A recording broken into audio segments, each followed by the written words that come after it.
Buenos días,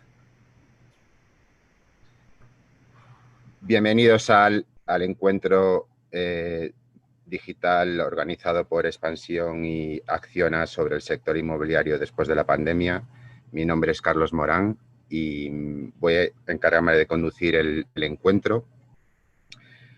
Hago las presentaciones. En el panel de expertos nos acompañan Andrés Pandes Oraluce, que es el director general de División Inmobiliaria de Acciona, David Lucas Parrón, que es el secretario general de la Agenda Urbana y Vivienda del Ministerio de Transportes, Carolina Roca, que es la vicepresidenta de la patronal Asprima, Samuel Población, director nacional de Residencial y Suelo de CBR España, y Pedro Soria, Chief Commercial Officer de TINSA.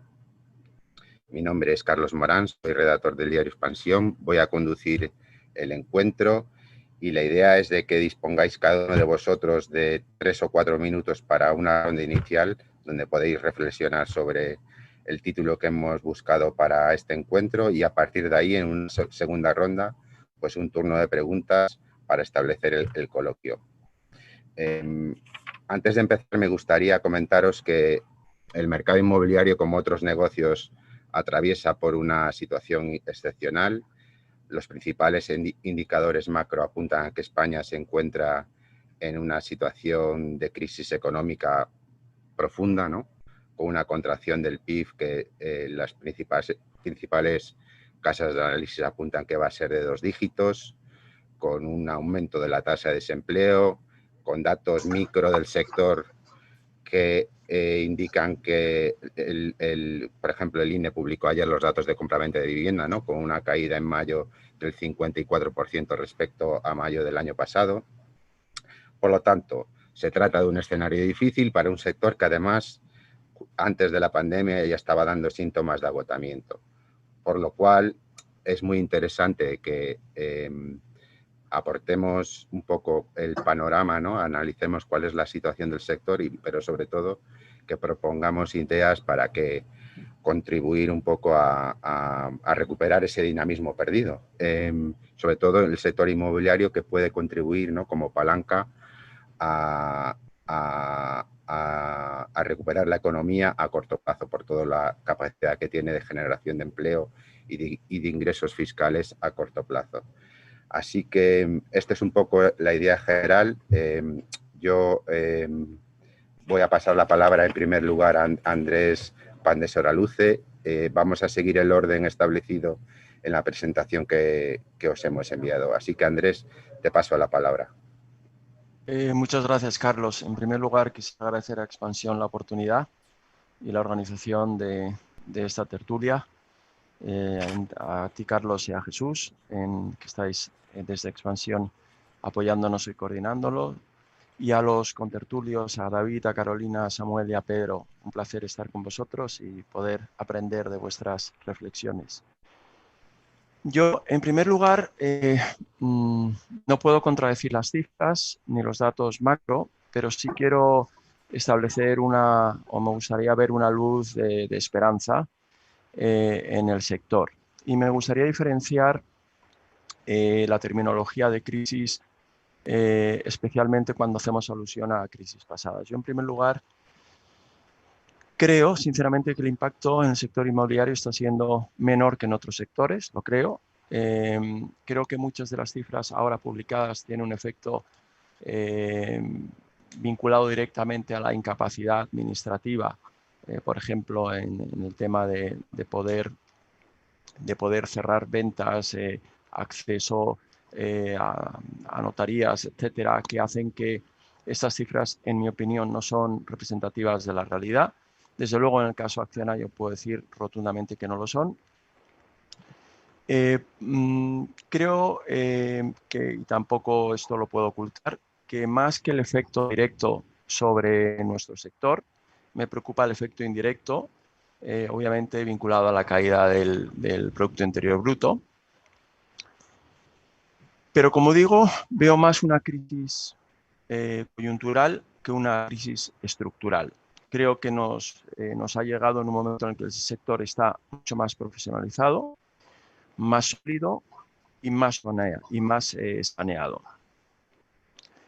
Eh, eh, Creo que este es un sector, y no tengo la menor duda, que es un sector clave en la creación de empleo. Probablemente sea el sector, junto con el de servicios y turismo, en el que más impacto pudieran tener a corto plazo en el empleo. Y hace falta, no podemos hablar todavía de tendencias porque hay muchas medidas sobre las que todavía no tenemos constancia. Desde las medidas político-económicas adoptadas, la posibilidad, que no podemos ocultarla, de que haya algún nuevo rebrote. Las soluciones médicas, y esto es muy importante, a diferencia de otras crisis en las que no se veía cuál era la fecha caducidad, aquí hay una fecha caducidad. La fecha caducidad se aportan las medidas o las soluciones médicas. Y obviamente lo que no sabemos es, ante esta situación de inestabilidad, cuál va a ser la reacción de los consumidores. Sí que creo que no se puede generalizar cuando hablamos de los efectos de la pandemia en nuestro sector, porque son muy distintos por zonas y por segmentos. Yo veo, sinceramente, dentro de estos efectos heterogéneos, veo un residencial estable, veo un sector que se ha revalorizado y que se va a revalorizar aún más, que es el sector del alquiler, especialmente el vinculado o el impulsado por el mecanismo del Build to Rent. Creo que va a cambiar el modelo de oficinas, pero en absoluto se suprime la necesidad de la oficina. Creo que va a cambiar la utilización de la oficina, va a cambiar también un poco el modelo de oficina y hasta cómo diseñemos las oficinas. Pero insisto, independientemente de cuánta gente tienda a trabajar remotamente, no podemos obviar la necesidad del meeting point y la necesidad de mantener la cultura, que solamente se puede mantener en una empresa si existe como tal una oficina. Creo que hay un sector que no solamente nos ha debilitado, sino que se está reforzando, que es el sector logístico. Creo que se profesionalizará y se hará más exigente el desarrollo y la gestión de residencias, y hablo tanto de residencias de estudiantes y, por supuesto, las de tercera edad. Y veo dos sectores que a corto plazo van a tener un parón, como es el sector hoteles y el sector retail. Por tanto, insisto, por resumir, no se puede hablar de una crisis estructural, sí tenemos que hacer o afrontar un momento coyuntural. Creo que surgirán oportunidades y debemos saber aprovecharlas, y que creo que más que nunca necesitamos el apoyo institucional y la colaboración público-privada. Muy bien, Andrés. Muchas gracias. David, es tu turno desde la Secretaría General de Vivienda. Buenos días. Bueno, en primer lugar, muchas gracias a Expansión y también al Grupo Acciona por habernos invitado a este debate, a esta tertulia, para hacer un análisis del sector y también, como bien ha comentado Andrés, pues sobre todo el trasladar qué se puede hacer para recuperar al sector y sobre todo también para que el sector se convierta en un elemento de tracción económica en España. Bueno, en primer lugar, coincido. No creo que estemos hablando del sector en una crisis profunda ni una crisis estructural, sino más bien en una crisis estructural. Coyuntural. ¿Por qué lo digo? Que si analizamos los datos del año 2019, cuando teníamos los datos que desde el Observatorio de Vivienda y Suelo del Ministerio los hemos estado elaborando, podíamos comprobar cómo las operaciones de compraventa volvieron a superar el medio billón de viviendas, el precio de la vivienda se había mantenido estable y la obra nueva había crecido con respecto al año 2018. ¿Qué significa esto? ¿Que el sector no tiene problemas? Sí, el sector tiene problemas derivados de la crisis del COVID-19, pero se encuentra en una situación diferente a la que estaba en la crisis del año 2008. La crisis 2008 era un problema endógeno al propio sector y, sin embargo, actualmente es una situación exógena al sector. El sector, a lo largo de estos años, pues, ha obtenido mucha más liquidez, ha eliminado parte del stock de vivienda que le estaba apretando muchísimo, tiene más músculo financiero y más capacidad de acción. ¿Significa que no haya problemas en el sector? No, evidentemente que existen, pero sí que está en unas condiciones más favorables que en otros ámbitos en donde sí la crisis del COVID-19 va a repercutir de manera más intensa. Además, esta crisis económica derivada del COVID-19 está afectando a sectores que tradicionalmente habían supuesto un elemento tractor de la economía española. Cada vez que hemos tenido un problema en la economía de España, pues el sector de la restauración, el sector turístico, son elementos que han tirado con fuerza para la recuperación. En estos momentos, estos sectores están más afectados que otros debido a esta crisis del COVID-19 y necesitamos buscar elementos tractores y dinamizadores de la economía diferentes. Creo que, a pesar de las dificultades, el sector inmobiliario de la vivienda está en unas condiciones mejores para poder convertirse en uno de estos elementos tractores. Y es por eso que desde el Gobierno de España estamos trabajando en varias líneas que entendemos pueden ser fundamentales para poder ayudar al sector y a la economía española. Saben además que, las voy a comentar rápidamente, pero saben además que una de las políticas fundamentales que desde la Unión Europea se están barajando como fondo de reconstrucción para el impulso económico de los países de la Unión es precisamente la rehabilitación, la renovación urbana, la vivienda.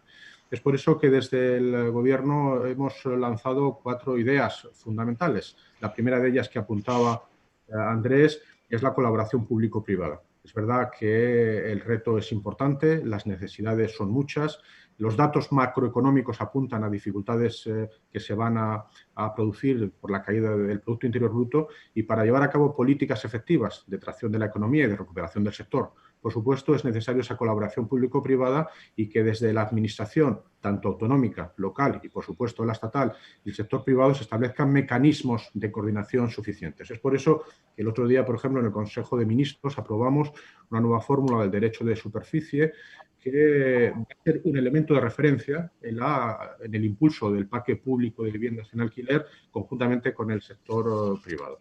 Esa es una de las acciones. La segunda acción, por supuesto, es garantizar seguridad jurídica para que la inversión privada pueda llevar a cabo esa acción dinamizadora. Es por eso que estamos trabajando en la Ley de Seguridad Jurídica y Funcionamiento para garantizar esa estabilidad, para permitir agilidad en la tramitación administrativa, para dar más transparencia, pero sobre todo para dar solidez en los instrumentos que garanticen estabilidad, que garanticen seguridad jurídica y, por ende, también seguridad económica en la inversión. Esto va ligado al impulso de actividad de construcción de un parque público de viviendas con la movilización de muchos suelos municipales que son necesarios para el impulso de la construcción, principalmente la idea que nosotros únicas en alquiler. El tercero de los elementos es, como estaba comentando también, la promoción de viviendas en alquiler, tanto lo que es a través del plan 20.000 viviendas, a través de los diferentes planes que impulsan comunidades autónomas y ayuntamientos, en coordinación, en muchos casos, con el Estado y estableciendo elementos que permitan esa colaboración público-privada como el derecho de superficie al que he hecho referencia.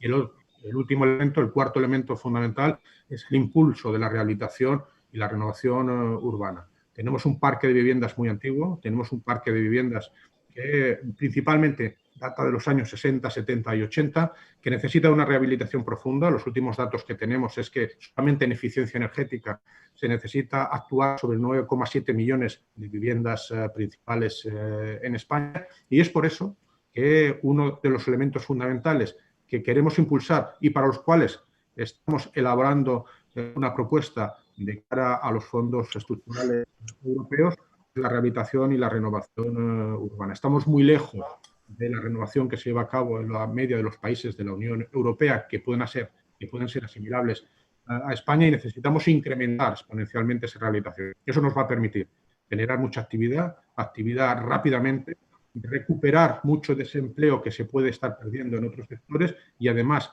teniendo en cuenta la cantidad de viviendas a rehabilitar, nos va a permitir una actividad estable a lo largo de los próximos años, con lo cual se va a configurar un elemento de dinamización económica muy importante.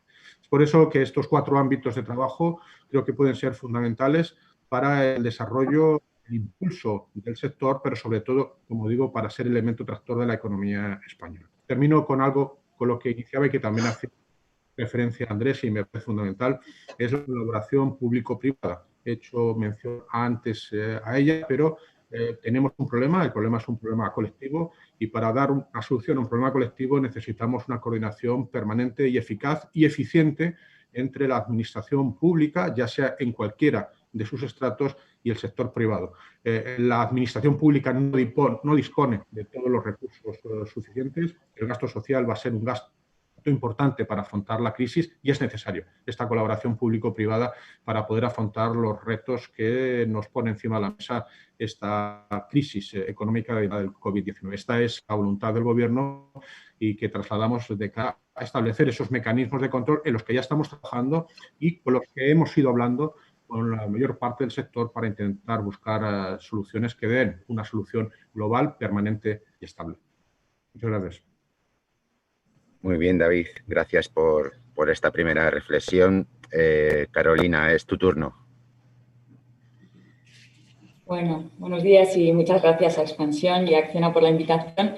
Yo desde el sector promotor-constructor, la verdad es que en estos meses hemos hecho un ejercicio de responsabilidad dispuestos a asumir pues, ese reto de convertirnos en una pieza clave, ¿no?, en la recuperación económica, porque hemos analizado que realmente aunamos pues, tres factores fundamentales, ¿no? Uno, por un lado, la promoción-construcción, como ya se ha comentado, es intensiva en la generación de empleo y es un paraguas que salvaguarda gran cantidad de pymes y autónomos, y este aspecto va a ser crucial, ¿no?, porque a la hora de absorber desempleo generado por otros sectores que pues, tristemente van a estar bastante más damnificados que nosotros por esta crisis sanitaria, yo creo que es fundamental, ¿no?, el ejercer esa labor de absorción de desempleo.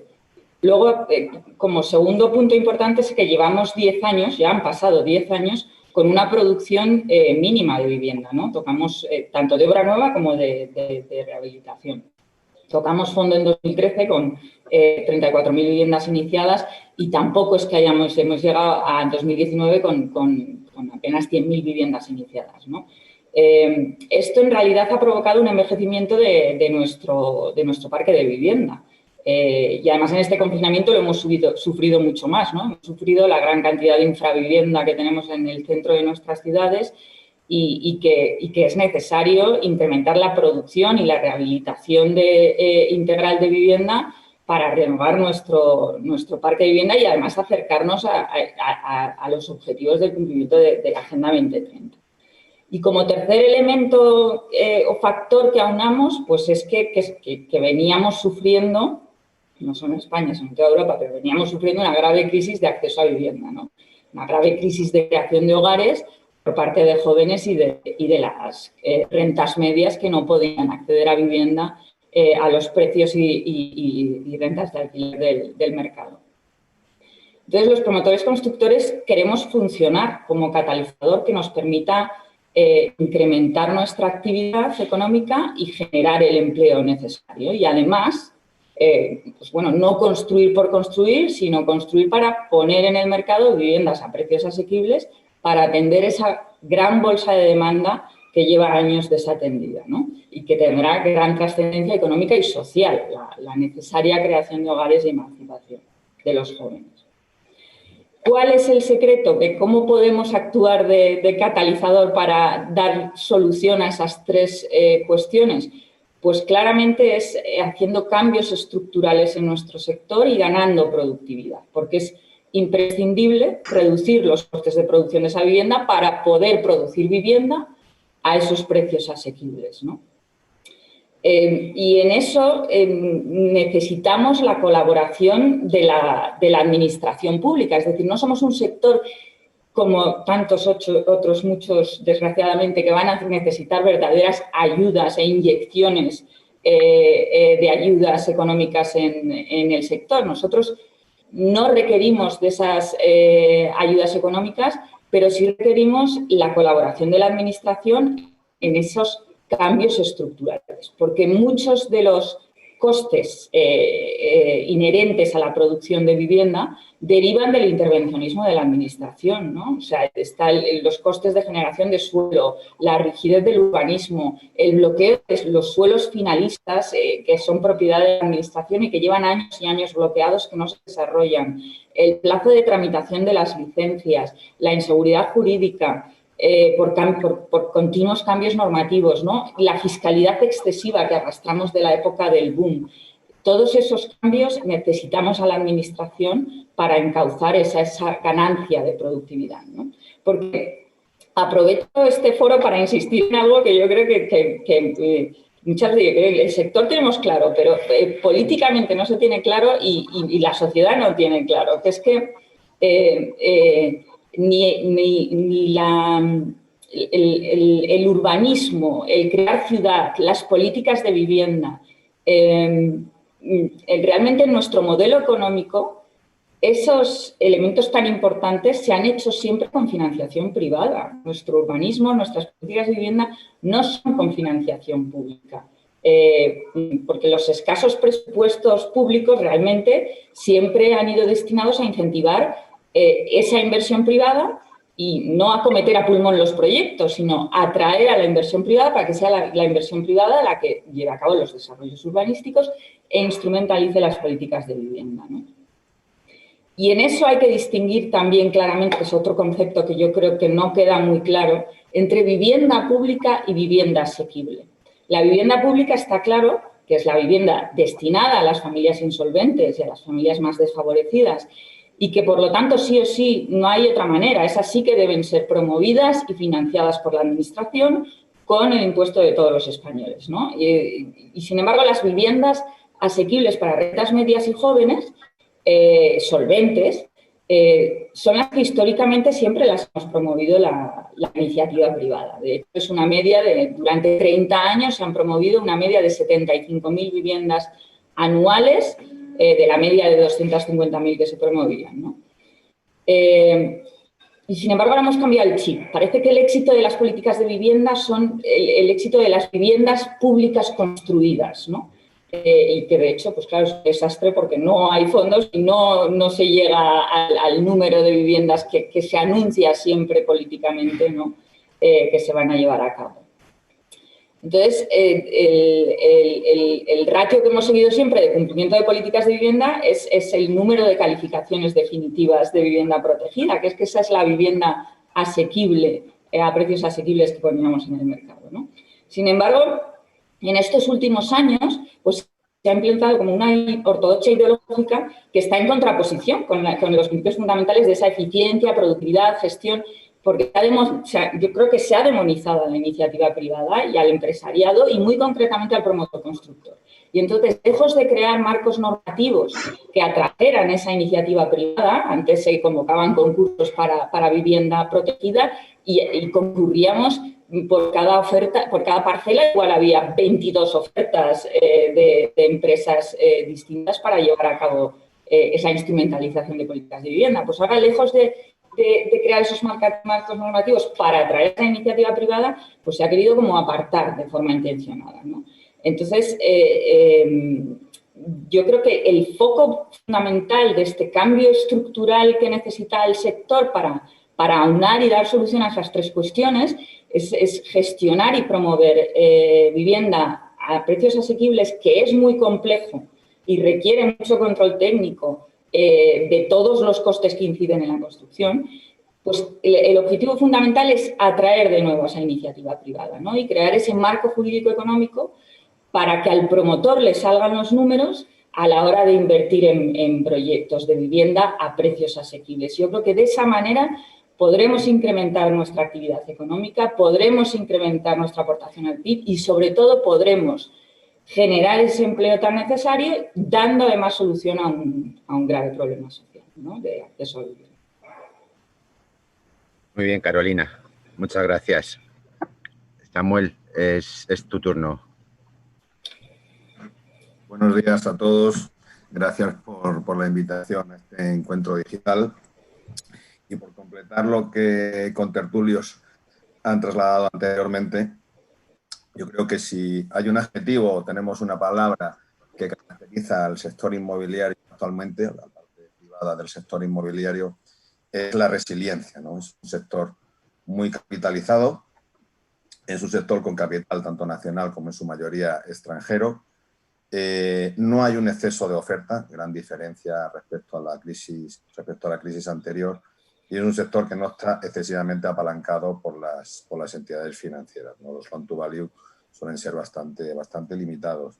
He escuchado en algún medio durante esta época del COVID que bueno, que el sector inmobiliario va a acusar un desplome importante, que vamos a tener una crisis de un alcance desmesurado. Yo realmente no creo que esto vaya a ocurrir, y nos fundamentamos no solamente ya en la experiencia propia de CBRE, donde sí que es verdad que tuvimos un parón en la comercialización de las reservas y contratos privados durante el confinamiento, pero ya el mes pasado notamos una reactivación en los interesados en comprar viviendas, hubo reservas, contratos privados derivados de reservas previas al COVID, o sea, apuntaban a que se iban a caer bastantes contratos privados y no se han caído, el porcentaje es ínfimo, y las previsiones de aquí a final de año ojalá sean de continuidad en esta normalización de los ritmos de venta.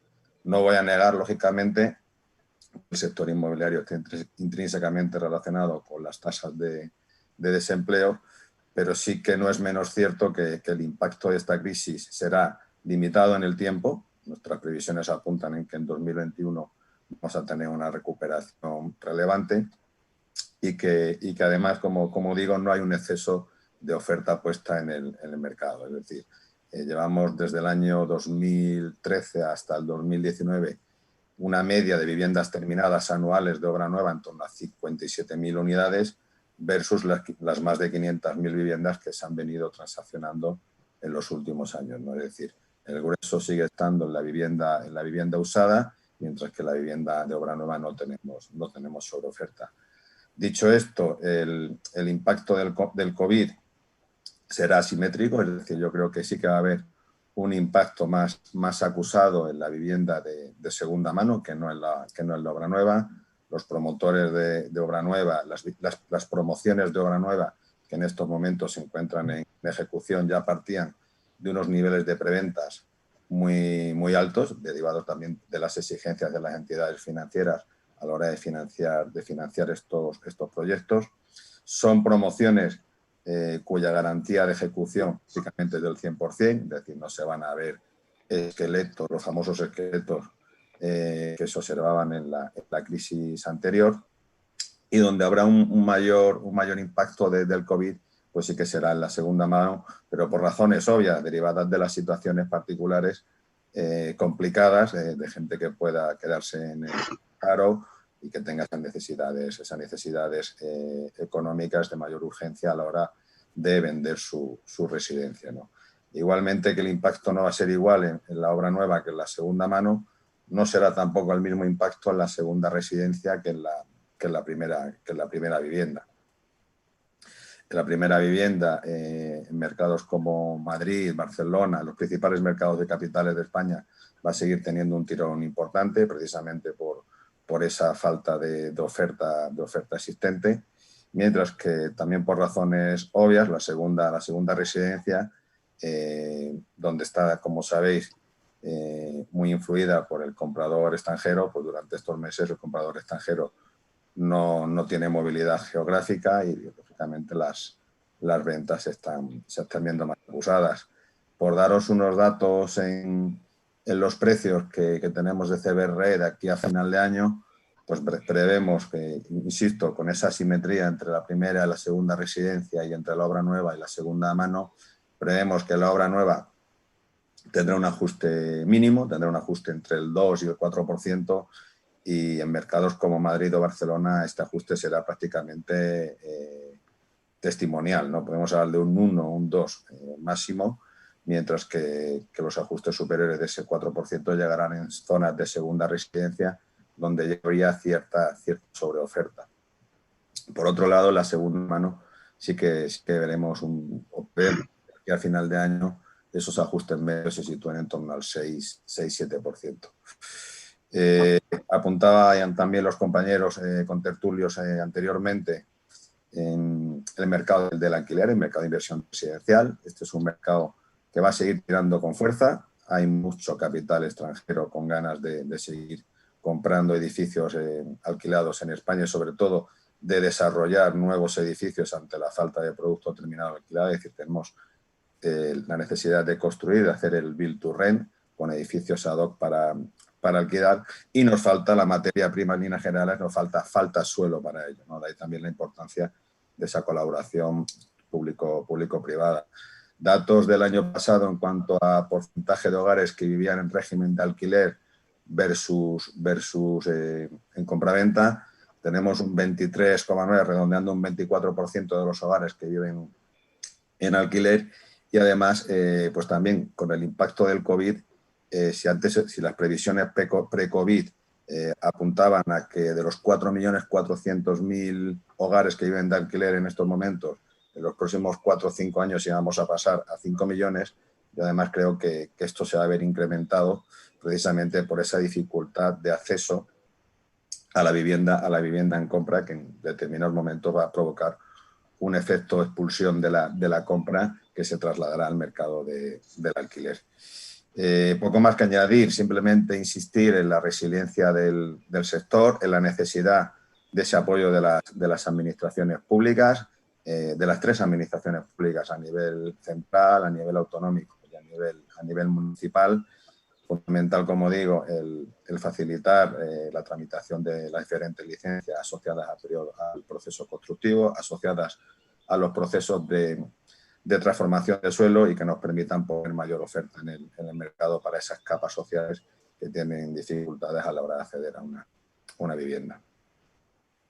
Muy bien, Samuel, muchas gracias. Y Pedro, tienes tu turno y te vas a encargar de cerrar esta primera ronda de intervenciones. Bien, muchas gracias. Buenos días a todos. Agradecer igualmente tanto a Expansión como al Grupo Acciona la invitación. Es difícil, la verdad, que apuntar nada novedoso ya, porque yo creo que se ha dicho prácticamente todo, ¿no? Y es cierto que, bueno, pues nos hemos encontrado con una situación sobrevenida, no esperada, que realmente ha impactado de una forma importante en toda la economía, pero en el mercado inmobiliario en concreto. No debemos olvidar, y te ha mencionado, que la situación previa al COVID ya mostraba síntomas de ralentización o de cierto agotamiento en lo que es la parte de una demanda que ha sido realmente el centro de la estrategia de todas las compañías, y que realmente estaba centrada prácticamente en lo que era el mundo de la reposición de vivienda y la inversión. Y bueno, pues ahora mismo nos encontramos ante una situación, como decía, sobrevenida, que es una crisis sanitaria que va a desencadenar una crisis económica, y que probablemente en el mundo inmobiliario lo que va a desencadenar va a ser una crisis de demanda, ¿no? Una contracción, una retracción de la demanda. De todo lo que se ha apuntado, absolutamente de acuerdo, pero yo creo que lo que haría falta realmente, si hablamos de que lo que es previsible es una crisis de demanda, sería dinamizar esa demanda, ¿no? Entonces, yo creo que lo comentaremos luego posteriormente en el debate, pero apunto ya alguna idea respecto a que hay 2 escenarios. Uno realmente el que sería a corto, donde realmente hay bueno, pues dificultades en la gente que está en el mundo del alquiler, y yo creo que sí que habría que entrar en un escenario de ayudas directas a la gente que tiene dificultades, pero luego hay un escenario a largo, ¿no? Y yo creo que es un escenario que va a penalizar menos en lo que son las cuentas públicas, y ahí hablaremos de bueno, pues medidas fiscales que realmente ayuden a la gente que puede comprar vivienda, porque realmente no nos olvidemos que el impacto actual en lo que es la parte de la producción inmobiliaria de obra nueva va a ser mínimo, porque, como bien se ha comentado, prácticamente el ejercicio está hecho. Las preventas que hay en obra nueva son con porcentajes muy elevados y prácticamente no ha habido renuncias. El problema vendrá probablemente también después en lo que es lanzamiento de nuevos proyectos, y realmente esa demanda, como decía, acaba huyendo, ¿no? Por lo tanto, bueno, yo creo que, aunque se ha hablado de muchas medidas de fomentar la oferta, sí que es cierto que en la parte previa al COVID había un problema de oferta, que lo sigue, ¿no? Haya falta de producto, pero creo que en la situación actual no hay que dejar de mirar de verdad con el foco puesto en cómo dinamizar esa demanda que probablemente va a quedar muy debilitada, ¿no? También hay que mirar la situación actual, ¿no? Es muy difícil hacer una estimación ahora mismo de cuál va a ser el impacto. Yo creo que ahora mismo nos encontramos en una especie de burbuja que se tiene que deshinchar, y no sabemos realmente cuáles van a ser las consecuencias.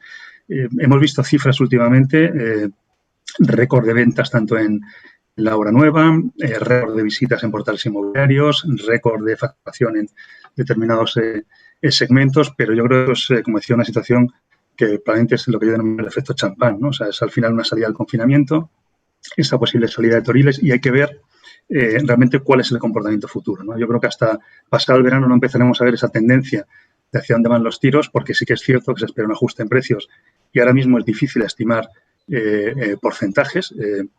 Samuel ha dicho unos porcentajes que pueden ser, porque realmente cuando haces escenarios internos y tienes los indicadores habituales que van a impactar en precios, todo lo que es la parte de la corrección del PIB y sobre todo la tasa de empleo, pues al final sí que te das cuenta que los escenarios que pueden salir de los modelos son inquietantes, ¿no?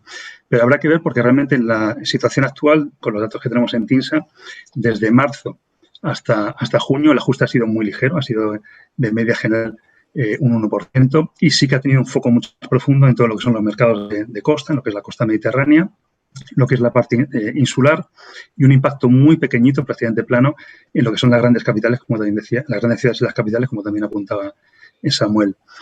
Yo, por no extenderme más y que pasemos quizá al debate, porque ya te digo, todo lo que se ha comentado previamente, creo que estoy básicamente de acuerdo en las líneas, apuntaría un poquito a eso, ¿no? O sea, la prudencia frente a la situación actual, ese ajuste que va a llegar, y yo creo que llegará un poquito más adelante, esa crisis que realmente va a ser una crisis de demanda, pero con un sector que realmente es fuerte, que tiene unos fundamentales muy sólidos, mucho menos endeudado, tanto a nivel de país como a nivel de empresas, y realmente con una banca muy saneada y que pueda ayudar en esta salida, ¿no? Muy bien, Pedro. Pues muchas gracias por esta primera ronda de intervenciones. Si os parece, pasamos un poco al coloquio. A mí me gustaría, por ir un poquito más al grano, empezar por David y preguntarle sobre la iniciativa que presentó el Consejo de Ministros de condiciones de acceso a cesión de suelo público para crear un parque de viviendas, 20.000 viviendas, en 2 legislaturas con concesiones de hasta 75 años y canon cero, ¿no? Porque me imagino que esto exigirá también coordinación con las administraciones territoriales, con comunidades autónomas que tienen ya sus propios planes de vivienda en marcha, con los ayuntamientos y luego también con la cartera de suelo que disponga la propia Administración General del Estado, ¿no? Se ha hablado de SEPE, se ha hablado del Ministerio de Defensa. No sé hasta cuál es el grado de avance concreto que tiene esta iniciativa tan interesante del Gobierno, ¿no? Bueno, yo en primer lugar, y enlazando con algunos de los comentarios que se han hecho, reincidir e incidir en que la colaboración público-privada es fundamental. Nosotros desde aquí estamos intentando garantizar estabilidad jurídica y sobre todo articular mecanismos que hagan efectiva esa colaboración público-privada. Uno de esos mecanismos pues es lo aprobado en el último Consejo de Ministros. ¿Qué supone eso? Supone que el plan 20.000 viviendas, que espero con el tiempo, aunque tenga esa denominación, sea mucho más, es un elemento fundamental de esa colaboración público-privada, porque esa colaboración no solamente, por supuesto, como elemento final de desarrollo de esos proyectos va a ser la iniciativa privada, pero se necesita la colaboración con los ayuntamientos y con las comunidades autónomas. ¿Por qué? Porque hasta ahora el Estado ha estado adquiriendo suelos, este ministerio a través de SEPES ha estado adquiriendo suelos de otros ministerios, principalmente del Ministerio de Defensa. Pero nosotros estamos en estos momentos hablando con ayuntamientos y hablando con comunidades autónomas para poder habilitar otros suelos, es decir, esa movilización de suelo público que se comentaba antes, para sacar adelante estas iniciativas. Se aprobó el pasado martes y lo que supone es la eliminación del canon que se tendría que pagar por el derecho de superficie. ¿Por qué? Porque entendemos que ya, y así la Abogacía del Estado nos lo informó favorablemente, que la limitación del precio del alquiler ya es un canon que se pone a sufragar a la iniciativa privada.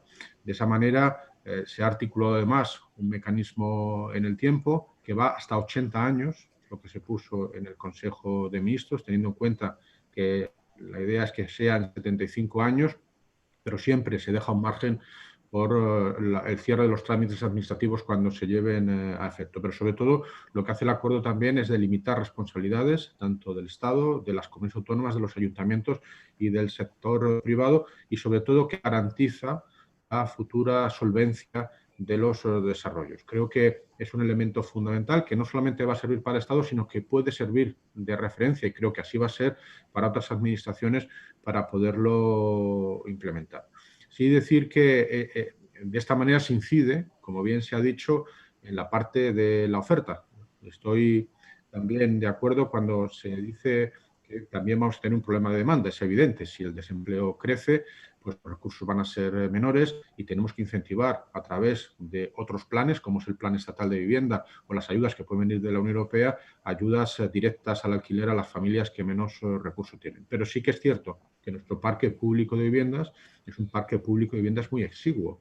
Estamos en el 2,5% del total de las viviendas, cuando la media de la Unión Europea supera el 15% y hay países que incluso llegan al 30% del parque público de viviendas. De esa manera, creo que además se consigue aumentar la oferta, garantizar el derecho a una vivienda digna a un precio asequible, como se ha comentado también, y hacer posible que la oferta haga también de controladora del precio, porque creo que es el mejor mecanismo para llevarlo a cabo. Pero como digo, seguridad jurídica y estabilidad y sobre todo colaboración público-privada, y este es un instrumento evidente para conseguir esos fines.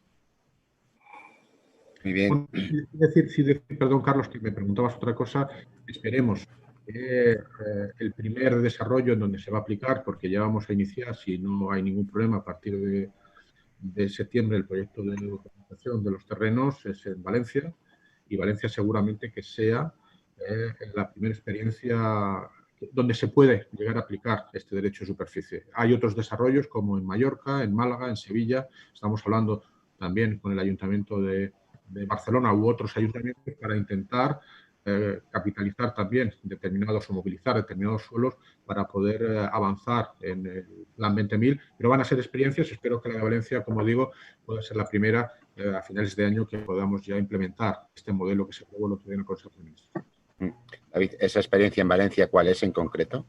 Sí, sabéis, tenemos dos desarrollos, que es los antiguos regimientos de artillería y de ingenieros, que se están desarrollando en Valencia, los está desarrollando se están desarrollando a través del SEPES, están incorporados en el Plan 20.000, bueno, están muy avanzados y esperemos que se puedan implementar. También está muy avanzado el desarrollo en Málaga, en todo lo que es la parcela de toda la zona que es Buenavista, en Sevilla también en el regimiento de artillería, pero bueno, el primero, el que creo que va a ser más inminente, va a ser el de Valencia.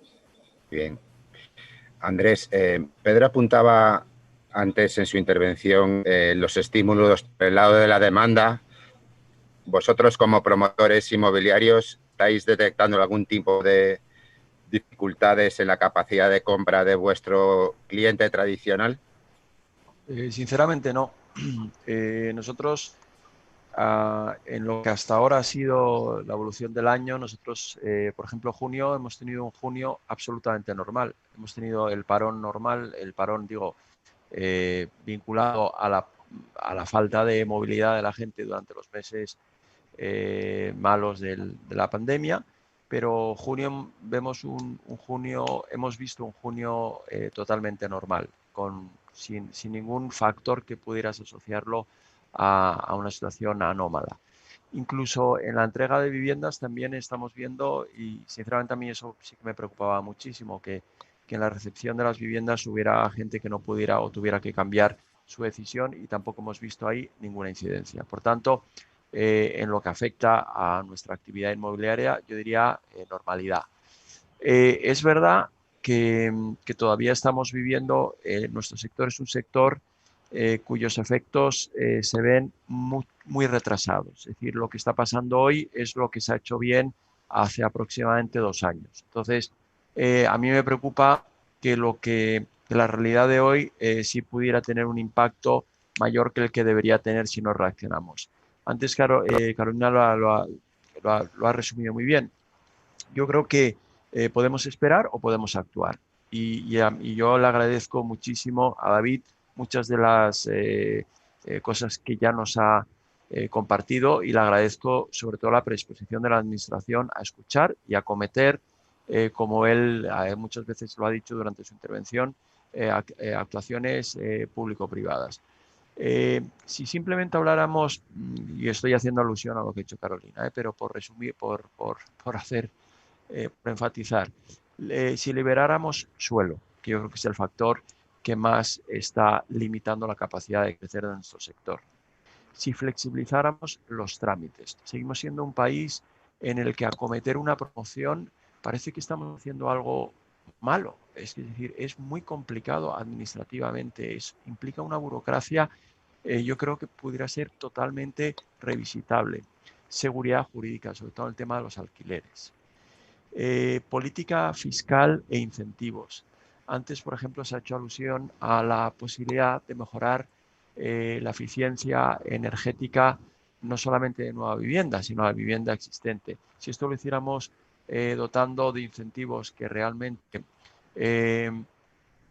provocaran una mayor atención, pues tendría dos efectos inmediatos. Tendría el efecto de no devaluar, como bien ha dicho antes Samuel, la segunda vivienda frente a la nueva vivienda, como hoy se está viendo en términos de precio, es decir, hacerla más competitiva, con incentivos que pudieran hacer que actuar sobre la vivienda, sobre el stock, sobre el inventario de vivienda existente, vía una renovación incentivada, sobre todo aportando eficiencia energética. Y el último punto que yo creo determinante dentro de este grupo de medidas es atraer la inversión extranjera. Antes se ha hecho alusión a la carencia o a la discrepancia de España en el mercado de alquiler respecto al mercado europeo. Nosotros estamos en 24% frente a 35% media europea, pero es que en algunos países, claro, la media europea también está España, entonces hay países en los que están 20 puntos por delante de España y ahí claramente hay una discrepancia.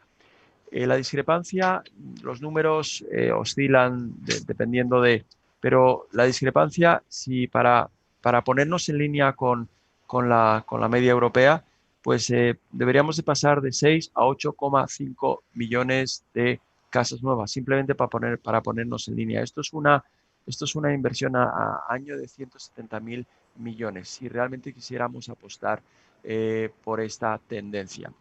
Y aquí el factor determinante, el que más puede impulsar este cambio, son los inversores institucionales y sobre todo el capital internacional. Inversores institucionales, sobre todo incorporando inversores internacionales. Y yo creo que esto no es un plan que debe estar delegado exclusivamente en promotores nacionales o en desarrolladores nacionales. Ahí yo creo que la ayuda de la administración y la visión de la administración como la gran oportunidad que esto implica, porque estos sí son puestos de trabajo inmediato, estos sí son incorporar opciones de vivienda mucho más competitiva para las personas jóvenes. Pensemos una cosa, que en la vivienda, en la compra de una vivienda, al menos se debe aportar entre el 20 y el 30% de ahorro para acceder a esa vivienda. Segundo, implica un compromiso de poder acceder a una financiación a largo plazo, con todo lo que ello implica. Que en una situación laboral en la que uno está iniciando su vida profesional todavía con suficiente visibilidad, el alquiler es una solución enormemente competitiva. Sobre todo porque la nueva vivienda de alquiler no es una vivienda de alquiler readaptada de lo que era la vivienda tradicional a la vivienda de alquiler, es una vivienda que nace adaptada al mundo real, al mundo de las necesidades, al mundo de la demanda. Y yo creo que ahora, justamente en esta época en el que hemos visto que las opciones que te da tu propia residencia deben de ir más allá de estrictamente dormir, nosotros de media en nuestra residencia pasábamos un tercio del tiempo. Hoy hemos aprendido a lo que es pasar el 100% del tiempo y de las necesidades que debe aportar una vivienda. Y yo creo que está clarísimo que aquí hay una gran oportunidad de adaptar en el modelo residencial y el modelo de alquiler con 4 componentes: calidad, sostenibilidad, eficiencia y eficacia. Yo creo que ahí tenemos enfrente de nosotros el aprendizaje, tenemos enfrente de nosotros una nueva un nuevo cupo de necesidades detectadas y tenemos enfrente de nosotros la gran oportunidad, reconociendo el valor estratégico en la recuperación económica de nuestro sector, de fomentar esta colaboración real público-privada, como digo, en lo que muy bien ha resumido Carolina y en lo que también David nos ha contado hoy. Muy bien, Andrés, gracias. Hablaba Samuel, ¿no? Nos daba unos indicadores de evolución de precios a final de año por los efectos que tendrá coyunturales del COVID sobre el mercado. Es una pregunta que, por ejemplo, traslado a Carolina, ¿no? Es un momento en el que estas tensiones se tienen que trasladar a los márgenes de los promotores, o por el lado de la demanda, ¿tú crees que sería conveniente recuperar viejos incentivos fiscales en el IRPF para la adquisición de vivienda o incentivar el alquiler mediante incentivos al inquilino, ¿no? A ver, yo creo que hay que atacar todos los flancos para que realmente se cruce y se produzca ese cruce de vivienda a precios a los que la demanda, o a rentas a los que la demanda pueda acceder. Entonces, el tema de los márgenes de los promotores, que es algo muy recurrente, realmente es que el coste de capital es el que es. Las inversiones requieren una fuerte inversión de capital, porque ya la financiación promotor es restringida y compleja, barata sí, pero restringida y compleja. Entonces, por supuesto que sí, o sea, yo creo que estamos en un momento en el que lo importante es crear esa actividad. Luego, por lo tanto, si hay que contener los márgenes para en un primer momento incluso no obtener la retribución del capital que se debería, pues adelante. Ahora, los esfuerzos tienen que venir por todos los flancos. Y otro de los esfuerzos importantes es esa ayuda a la demanda, que bien ha notado Pedro, porque realmente no habíamos hablado de ella, pero sí o sí se va a producir, ¿no? De la capacidad adquisitiva de la demanda se va a ver perjudicada, y además yo creo que eso va a ser más grave que en la crisis del 2008, ¿no? Porque en la crisis del 2008 éramos el epicentro nosotros de la crisis y era el sector promotor, el sector constructor, el sector financiero el afectado, ¿no? Esta es una crisis que afecta a todos los sectores, es decir, a toda la demanda, venga de donde venga, ¿no? Sus recursos.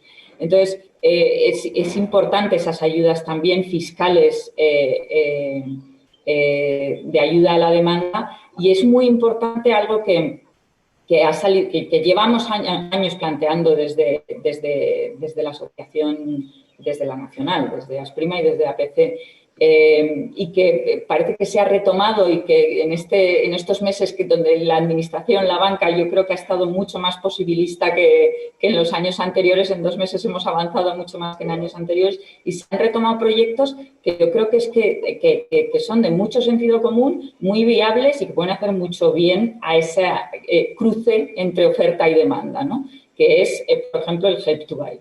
Es cierto que es necesario incrementar nuestro parque de vivienda de alquiler, porque la escasez de vivienda en alquiler ha creado una tensión de precios que provoca una injusticia tal como que aquel que se ve obligado, porque muchas veces es por obligación y no por devoción, el pasar al alquiler, porque carece de ese 20-30% de ahorro necesario para acceder a la venta, sin embargo acaba pagando una renta de alquiler superior a lo que el propietario paga de cuota de hipoteca al mes, ¿no? Entonces, ¿qué es lo necesario? Bueno, pues quizá salvar esa necesidad de inversión de ahorro de 20-30% para acceder a la vivienda en aquellos jóvenes y familias que realmente son solventes, que realmente tienen sus ingresos mensuales estables, tienen un contrato indefinido, pero carecen de ese ahorro. Pues bien, el Help to Buy es una manera de conseguir que la financiación hipotecaria se incremente hasta un 90-95% del precio total de la vivienda, y de esa manera la cuota hipotecaria se incrementa mínimamente, pero no llega ni a niveles de los alquileres y de las tensiones de alquileres actuales, y es una forma de facilitar ese acceso a la vivienda. que realmente le llamamos Help to Buy y hacemos referencia al sistema canadiense, al sistema de UK, pero el Help to Buy ya lo hemos tenido aquí en planes de vivienda con la financiación convenida, con las entidades financieras que conveniaban y firmaban convenios con el Ministerio y incrementaban la cuota hipoteca, incrementaban el porcentaje de hipoteca, o bien daban la ayuda directa a la entrada. Todas esas fórmulas hay que no ser imaginativos, sino que entre todo el sector ponernos a pensar en todos los factores que hay que ir tocando para conseguir ese cruce entre oferta y demanda, ese poner en el mercado esa vivienda a precios asequibles, porque ahora más que nunca nuestra demanda desatendida que hemos tenido en estos últimos años, desatendiendo a esa demanda de vivienda de primer acceso, es que ahora más que nunca yo creo que sus niveles salariales o su solvencia se va a ver perjudicada, ¿no?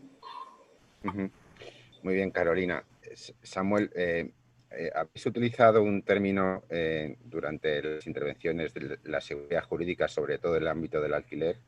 Vosotros, por el contacto que tenéis con inversores, no sé hasta qué punto preocupa al capital esa parte, ¿no? Lo de la seguridad jurídica. Capital, tanto nacional como internacional, la seguridad jurídica, si no lo que más, yo diría que es de los puntos que más preocupan, ¿no? Y sobre todo al capital internacional que no tiene experiencias previas en un determinado país. En los últimos años en España se han producido diversas corrientes con vaivenes en cuanto a la política del control de rentas, etc., que desde luego no ayudan a que inversores internacionales desarrollen un 100% de fiabilidad a la hora de invertir en nuestro país en operaciones destinadas al alquiler. No olvidemos que el parque de viviendas en alquiler que existe en España es un parque del 95-96% está en manos de pequeños ahorradores como medida para complementar su renta, su habitación con una o dos viviendas, mientras que el resto está ya en manos de inversores profesionales, institucionales, que se dedican precisamente a esta actividad como actividad mercantil propia. Si establecemos un mecanismo de control de rentas, yo creo que lo que se va a producir es que, lejos de conseguir ese incremento de la oferta necesaria que ayude a regular el punto de equilibrio en precios entre oferta y demanda, pues va a producir el efecto contrario. Me explico. Si yo como pequeño ahorrador o como inversor institucional dedicado al alquiler de vivienda veo que me están estableciendo unos mecanismos de control de rentas, el pequeño ahorrador quizás se vea desincentivado a poner su vivienda en alquiler. Más aún, y no quiero entrar ahí en detalle, pero las políticas digamos, que en cierto modo legitiman la ocupación en algunos casos particulares de las viviendas, pero bueno, sin entrar ahí, pues si ya les establece un mecanismo de control de rentas, a mí me podría desincentivar a alquilar la vivienda y además, en el caso de que la alquilara, me lo pensaría más de una vez a la hora de realizar inversiones y mejoras en dicha vivienda, con lo cual contribuiría al envejecimiento y obsolescencia que ya de por sí tiene el sector residencial en régimen de alquiler en España. Desde la óptica del inversor institucional, pues probablemente optaría por alternativas en otros países, puesto que el capital internacional le es indiferente invertir en España que en Portugal, por poner un ejemplo vecino, ¿no? Lo que busca es su retorno y su rentabilidad. Y volviendo al control de rentas, ya existe una figura de la renta controlada, que es la vivienda protegida en régimen de alquiler en toda España. Es decir, no hay por qué atacar al sector privado de vivienda libre, sino que ya tenemos esa figura que establece unos precios de módulos en los diferentes regímenes generales o especiales del alquiler, donde ya se establece ese control de renta. Dicho lo anterior, no veo tampoco un obstáculo en que haya una estadística de referencia en cuanto a los alquileres como mecanismo de información simplemente, ¿no? Pero lo que es establecer un control sobre las rentas máximas. Creo que va en contra de la economía de libre mercado, sin entrar en connotaciones ya puramente legales, y que va a ahuyentar al inversor extranjero e incluso a la oferta también por parte de particular si esto finalmente se produce. Muy bien, Samuel. Pedro, no sé si te gustaría apuntar algo en este sentido y sobre todo también desde TINSA, ¿cuáles son las previsiones que marcáis vosotros? Sobre todo, agotar ya este ejercicio y en el 2021, ¿no? Sí, mira, primero por apuntar alguna cosa, absolutamente de acuerdo con lo comentado por Carolina, ¿no? O sea, yo creo que es fundamental que no nos quedemos con una medida, con dos o con tres. Yo creo que hay que tener en cuenta todas las medidas de forma global, ¿no? Porque yo creo que todas suman, ¿no? Realmente hay una parte que también es muy importante y es que yo creo que se ha perdido la oportunidad durante este último ciclo alcista de generar suelo. O sea, no nos olvidemos que al final generar suelo lleva tiempo, además de inversión, y no se debería perder una segunda oportunidad. Yo creo que deberíamos pensar también en mecanismos para poder generar suelo de cara a cuando pasemos esta crisis, no volver a caer en situaciones anteriores y que tengamos tanta problemática de generar oferta. Hablo del mercado libre y esto suponga tensión de precio, ¿no? Y en la parte de alquiler, absolutamente de acuerdo con lo que ha dicho Samuel. O sea, cualquier tipo de intervención en la parte de las rentas, además de suponer inseguridad jurídica al inversor, lo que supone es una retracción clarísima de la oferta. Entonces, esas medidas, tener mucho cuidado con ellas. A mí no me parece mal la creación de un índice de referencia que es, yo creo, necesario y fundamental tenerlo como referencia, pero no la intervención, ¿no? Para la intervención, efectivamente, está ese tipo de vivienda social, donde sí que realmente tiene que haber una limitación en precios, y esta vivienda protegida, donde realmente durante muchos años al inversor privado, al promotor privado le ha interesado desarrollar ese producto, ¿no? En la parte de estimaciones, vamos a ver, como te decías, es un escenario muy incierto y realmente seguro de cualquier cosa que digamos, pues nos podemos equivocar, ¿no? La realidad sí que es que durante el periodo de confinamiento no ha habido mercado y que ahora estamos empezando a notar los primeros síntomas de ajustes en precio, ¿no? Lo normal es que, como te decía antes, haya ajuste, porque lo que es evidente es que si hay impacto en la demanda y realmente se retrae, pues tiene que haber, al final, sin lugar a dudas, un ajuste. También se ha comentado durante la charla, el ajuste va a ser absolutamente asimétrico, ya no simplemente a nivel geográfico, que sí que lo va a ser en cuanto a lo que es el impacto en zonas de turismo, en mercado de inversión extranjera, pero también va a ser a nivel de segmentos, ¿no? Nada va a tener que ver la evolución de la segunda mano con la obra nueva. Nosotros, evidentemente, claro que manejamos escenarios internos respecto a la posible evolución. Al final siempre haces varios escenarios, uno optimista, uno que sería el normal o el natural y uno más pesimista. En cualquier caso, cualquiera de los escenarios no nos pone en una situación que tenga que ver nada con la crisis anterior, donde recordamos que hubo un ajuste desde precios máximos en 2007, finales, principios de 2008, hasta el 2015 de media de casi un 42% a nivel media nacional, pero con zonas donde realmente hubo ajustes de precio que superaron el 60%, nada que ver, o sea, nada que ver absolutamente. Yo, como decía antes, ese ajuste, a pesar de que será un ajuste importante para lo que digamos en esta época de ciclo alcista, será un ajuste moderado. De la misma forma que el crecimiento del mercado fue con una tendencia moderada y llegamos a esa fase de estabilización, pues ahora los ajustes que habrá serán con un impacto grande en duración corta, ¿no?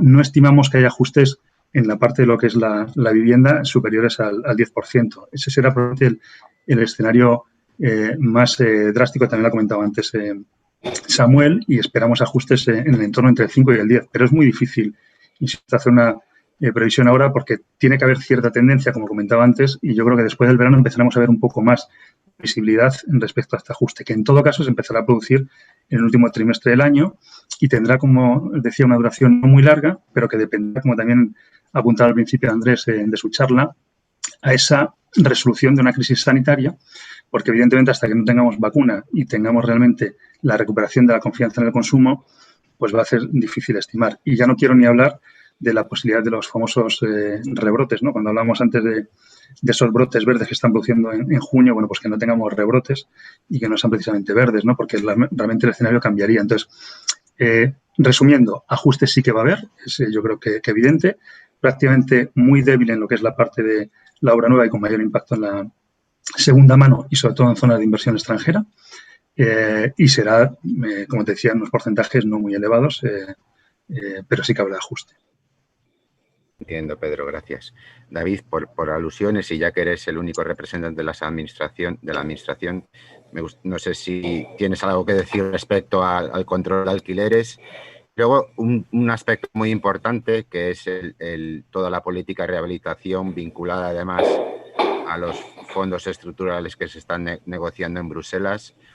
Esas ayudas directas, me imagino que a los propietarios y a las comunidades de vecinos, ¿cómo se podrían articular, no? Bueno, en primer lugar, sí decir, voy a apuntar a comentar 4 cosas fundamentales. Primero, que en estos momentos los datos que se trasladan, tanto por parte del sector como por parte de operadores administrativos, notarios, por parte también de la administración, muchas veces son contradictorios. Cuando comentaba antes, la hora nueva aumenta, las visitas a los portales aumentan, sin embargo, luego aparecen datos de que la compraventa pues, se ha reducido de forma drástica en el mes de mayo. Bueno, yo sí decir que tenemos que esperar a ver cómo se normaliza la situación cuando encontremos ya meses en donde ya no había confinamiento y cómo se va estabilizando, porque como bien creo, estamos ante una situación para el sector inmobiliario de la vivienda más coyuntural que estructural, pero hay que ser prudente. ¿Por qué digo esto también?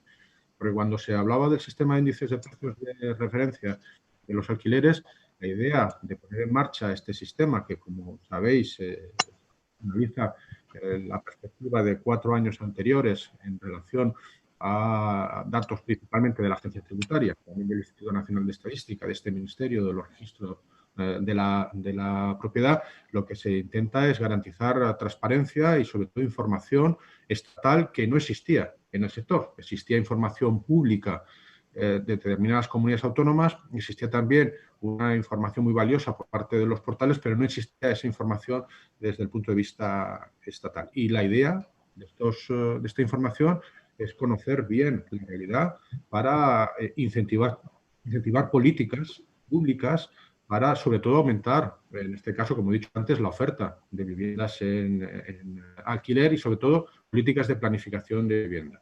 En estos momentos, hablar de otras cuestiones, cuando no sabemos muy bien cómo está el mercado ni tenemos datos ciertos, pues no creo que sea lo más acertado. Pero en todo caso, cualquier medida que quisiéramos implementar para intentar ver de qué manera se aumenta esa oferta y sobre todo se establecen precios razonables en materia de alquiler en unas zonas, siempre sería de acuerdo.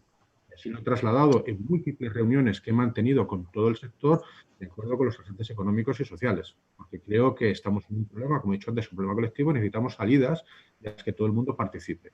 Pero no estamos en ese momento, porque, como digo, no sabemos cuál es la realidad del mercado, no sabemos cuál es la realidad de los precios. Ha habido muchísimos acuerdos entre arrendadores y arrendatarios, ya sea grandes tenedores o pequeños propietarios, como bien se comentaban, el 85% son pequeños propietarios los que arriendan, y en estos momentos, hasta que no se establece la situación, no sabremos cuál es el esfuerzo económico que se está haciendo por parte de las familias, las que se podían denominar en su momento zonas tensionadas. Luego, la tercera cuestión que sí que me gustaría comentar es el tema de la generación de suelo y la seguridad jurídica en el planeamiento. La Ley de Seguridad Jurídica en el Planeamiento en la que estamos trabajando precisamente tiende a esa situación. En estos momentos en España, cada vez que se recurre a un plan general de ordenación urbana por aspectos no esenciales, el plan general cae totalmente. Es anulado totalmente. Y no podemos tener esa situación porque si se recurren cuestiones que no son esenciales el plan debería seguir funcionando y que se corrigieran esas cuestiones no esenciales, porque lo que está produciendo es que no haya una agilidad en el planeamiento. Eso además implica muchas ocasiones falta de transparencia y, como bien se ha dicho antes, la no posibilidad de movilizar suelos y suelos públicos y también suelos para el sector privado para incentivar las políticas de vivienda que garanticen, por supuesto, el derecho a una vivienda digna a un precio asequible, pero también, por supuesto, la actividad económica necesaria para dinamizar España. Y luego, finalmente, decir que el otro aspecto fundamental es la rehabilitación.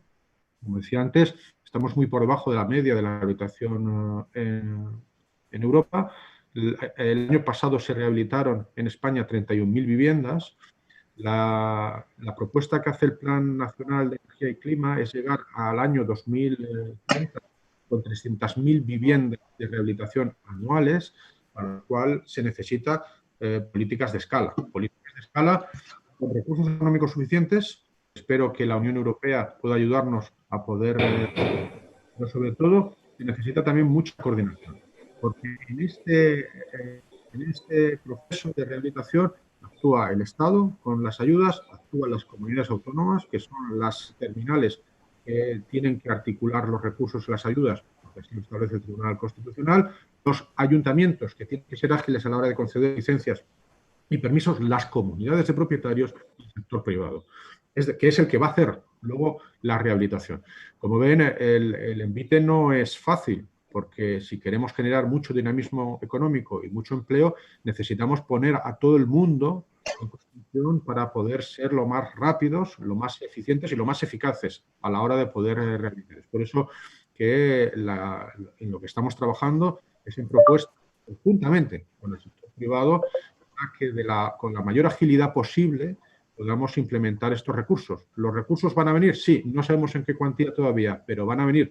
Lo que tenemos que tener ahora la capacidad de poder gastarlos, porque eso va a ser un elemento fundamental, como he dicho antes, para dinamizar el sector, pero sobre todo para recoger mucho del desempleo que puedan haber generado otros sectores. Muy bien, David.